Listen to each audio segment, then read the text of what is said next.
What's up, troops? It's me, the Tactical Brit, and I'm back again with the Squad Guide series, and today we're going to be looking at combat. We're going to be looking at more fundamental stuff of combat, such as reloading, engagement ranges, shooting, some pretty basic stuff, but some pretty advanced stuff that you should probably know as well. And like I mentioned before, there are lots of other videos available in this Squad Guide series, from vehicles, building, squad leading, everything, literally everything. The first video we did was fundamentals. They should all be available roughly on screen now if I'm doing YouTube correctly, and if I'm not, well then we're all solidly screwed. But effectively today I'm going to go over some combat stuff. This is all stuff I feel is very important for you to know. Squad is not like a lot of shooters. A lot of shooters in terms of combat are simply point, click, and hope for the best. Squad is one of those games that really does require a lot of thought in terms of combat, in terms of thinking about what you're doing, thinking about the kind of engagements you're coming up against, thinking about everything that's going on. And yeah, it can be sometimes pretty difficult to analyze situations and what you should be doing and what you should be looking for. But today, that's exactly what we're going to do. A sort of bolt-on video to this is the advanced tactics video, which is available on screen now, where I'm going to be going over more complicated stuff with combat, talking about tactics and other stuff there. But this today is going to be going over some fundamental stuff, as well as some slightly more advanced stuff that I feel is key for you to know. So, in the fundamentals video, obviously, we went over talking about crouching, standing, and prone. This is something I feel is incredibly important in squad, and I'm going to go over this little range area where there's lots of stuff, and hey, it even comes up here. Checking your corners. Crouching and prone is very important for that, but leaning as well with Q and E is very important for checking corners. Making yourself effectively as small as humanly possible in any given combat situation is fantastic. For example, if I were to stand out in the open here, I am probably going to be shot in multiple locations, from my toes to my head. It's not an ideal situation you want to be in. If I lay down, I am a much smaller target. If I crouch, I am a much smaller target. And of course, I can even sprint / move a little bit faster in both of these positions to keep on moving. But yeah, making yourself a small target is fundamentally important in squad, and it's something I highly recommend you do. Small targets and going into cover is effectively something that will save your life in this game time and time again. If I were to give you a good example of this, if I were to face this guy right here, this little combat target here, most of my body here is exposed. You can see about half of my body behind this wall is exposed. However, if I go around the corner and then tighten it up a bit, you can see a lot less of my body here is exposed. More or less just my upper torso and my head, which is a much smaller target to hit and much more difficult to hit. So I want to go over some meta stuff first about squad, which is important to know. And the first one is to relate with stamina, and the second one is to relate with stances. And this is stuff you should know fundamentally for whenever you're shooting at anything before we get into the more complex stuff. So, if you're shooting in squad, you can press the shift key, which is also your sprint key, to focus on your target. As you can see, it reduces scope sway, it stabilizes things, it's effectively a way to get a surer shot in game. However, this can change very quickly, and for the benefit of you, I may speed this video up or I may make you endure it. If we run around a bit, hell, let's jump, because it ruins things in terms of stamina. If we just jump up and down a hell of a lot of times, and then we hit the shift key, the focus is more or less a lot less there. The stamina bar, if you become depleted in stamina in terms of what you're doing, shifting and focusing on your sights is much more difficult, and in fact sometimes it doesn't even do it at all if your stamina is too low. So if you deplete your stamina and then try and stand up and shoot somebody, you are going to have a hell of a hard time, especially if it's a target far out in the distance and you've got a hell of a lot of scope sway going on. One of the dumbest things I see people do in squad, and I tell you, there's something that hurts me. I see vets do it all the time, I see new players do it all the time. They will sprint up to a position, they'll be like, yes, I'm the man of the year, I've got a flanking position, I've got some cover, I know where all these guys are, I'm going to fucking smoke all of them, I'm going to take them all down. That's something that happens a lot in this game. But then they get there, and they've run out of stamina, and they're shooting, and it's all over the place. So what I strongly recommend is a 3-stage system. Step 1, move to your position of engagement. Step 2, recover stamina. Step 3, engage. You can recover stamina faster if you are crouching or prone. It also makes you a much smaller target. So yeah, staying still also increases your stamina. So like I say, if we have a target over there, he's all the way over there, I'm going to run up to him somewhere good. This little sandbag here seems like a good spot.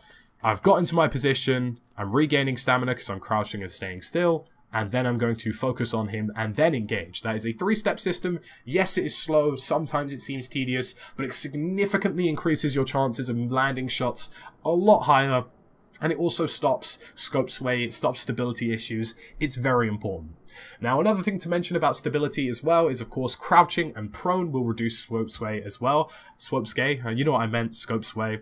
If you're standing up, you can see that it's a bit more mobile. If I crouch, it's a lot less significant. If I go prone, it is also a lot less significant. So realistically, if you want to get really accurate shots, even at range, crouching and proning, as well as focusing with your shift key, is the go-to combination. If I were to give you a rough idea of this, I'm going to shoot at some targets that are in the distance on single fire. You can see that it's taking me a lot to align the targets, whereas if I crouch and shift, I can drop them a hell of a lot quicker. Even some of the smaller targets you can get a bit more precise with. Crouching and proning is significantly important, and I've just hit the reload button as well. So yeah, crouching, stamina, that's all stuff you need to focus on. Your current status and position in terms of crouching and prone is important for engaging people, and how much stamina you have left to focus on your targets is incredibly important to consider whenever you're engaging a target. Standing up will give you significant scope sway, and whilst it may not seem important to somebody who's 25 meters away, if you're shooting at somebody who's 200 meters away, look at that little red dot. Look at how many places that's gone. That's gone from his chest to his legs to his head, all because of scope sway. So make sure you keep an eye on stuff like that. The next thing we're going to go over is something pretty basic, but I feel like it's important, and that is firing modes. So as you can see, Squad has 2 firing modes, 3 actually. There is burst, there is automatic, and there is single. Each gun will have different firing modes based on what it is. Single fire is pretty basic. If you get up close and personal, you can of course use a hefty trigger finger to hit things quickly. But of course a much simpler way to do things is to get on your automatic mode and hit it. Now, 2 things worth noticing here is, number 1, automatic fire has hella recoil. Without me compensating, we just went from here to here very quickly.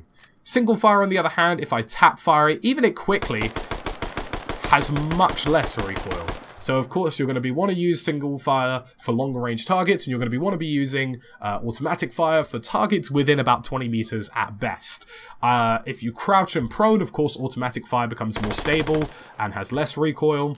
Those are just things to consider, like I said, with your stance and your ability to press shift and focus on targets. And of course, if I were to crouch, shift, and then go automatic, I'd have lots less recoil to work with. But yeah, that's at your discretion. I honestly don't recommend going automatic with targets that are beyond about 30 meters. Even if I were to compensate here, like, it's still really sporadic. I compensated incredibly heavy there. It's just not something I recommend. I would stick to single fire once you start hitting targets at range, because then you can actually be pretty rapid. You know, you might not have an automatic fire rate, but, you know, I can drop a hell of a lot more targets at an automatic semi-automatic rate here, just by being focused and engaging my shots carefully, than an automatic rate. But like I say, it's a discretion thing, it's distance, it's stance, it's how much stamina you have to focus on your targets. If I were to go through some close quarter situations like this, I'd probably start using automatic a bit more and compensating, focusing where I can to make these engagements worthwhile. If it's something that's a bit more distant and out far away, I'd probably switch to my single fire like someone up here. Get that shift going, hell, even crouch to get a bit more accurate, stop the scope sway, and yeah, just engage it like that. But yeah, that's effectively the fundamentals of stances, automatic weapons, semi-automatic weapons, etc, etc. Another thing I want to mention as well is zeroing distance. This is something that's recent in the new Squad V10 update, and it's something that is relatively important. Luckily, I have some fortunate targets in the distance for me to showcase this. So, as you can see in the bottom right, alongside the ammo indicator, and of course my weapon type, which is automatic or single fire, based on what mouse button I click, I also have a zeroing range. If you aim down your sight and press X and scroll up and down, certain weapons, not including this one, but certain weapons on more complex roles, such as fire support roles, so if we would go to the marksman quickly, they have the ability to zero, so I can scroll up and down. 900 meters is the furthest, 1,000 meters.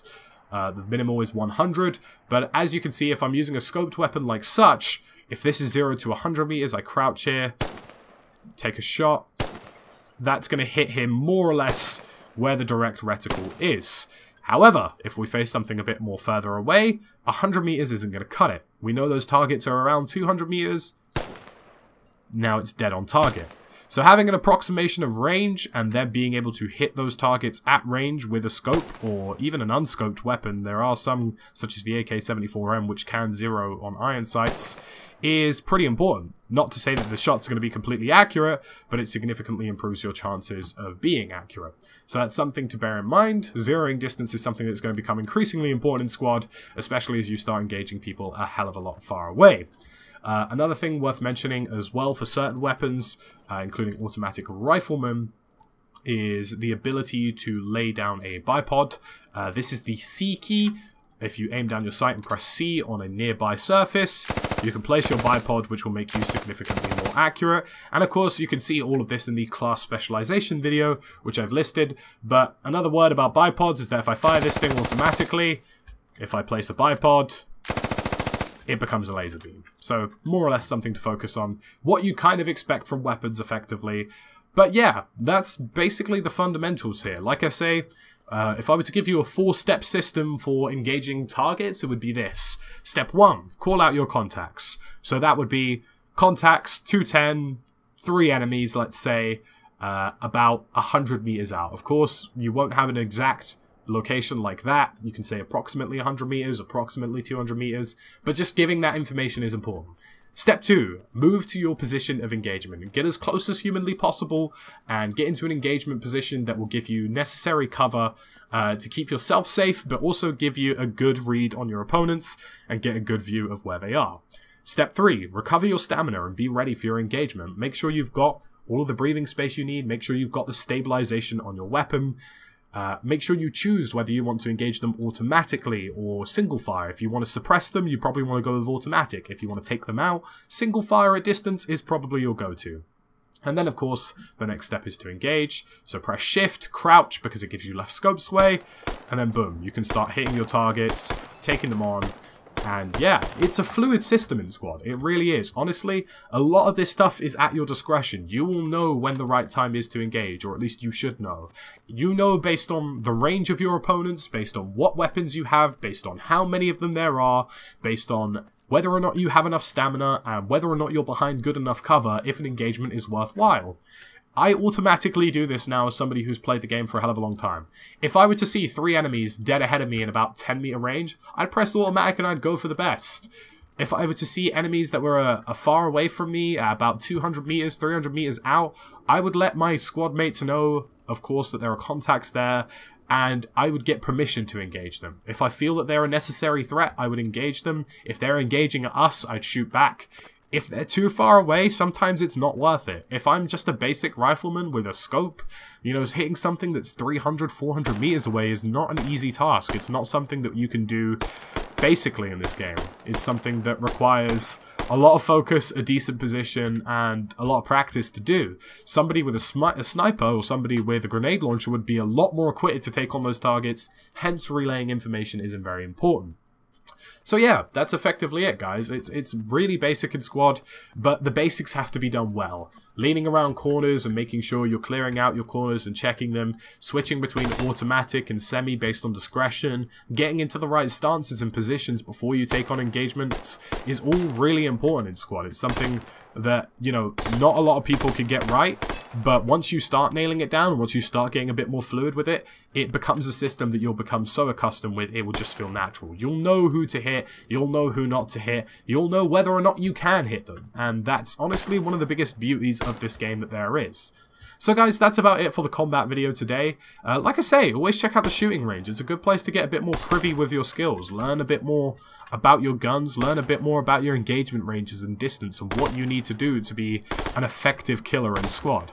That's about it for me today, guys. It's been the Tactical Brit. Of course, check out all the other squad guide videos available on screen, description below, links of places that should hopefully appear if YouTube does a good job. And yeah, thank you for watching, and I'll see you again in the next video.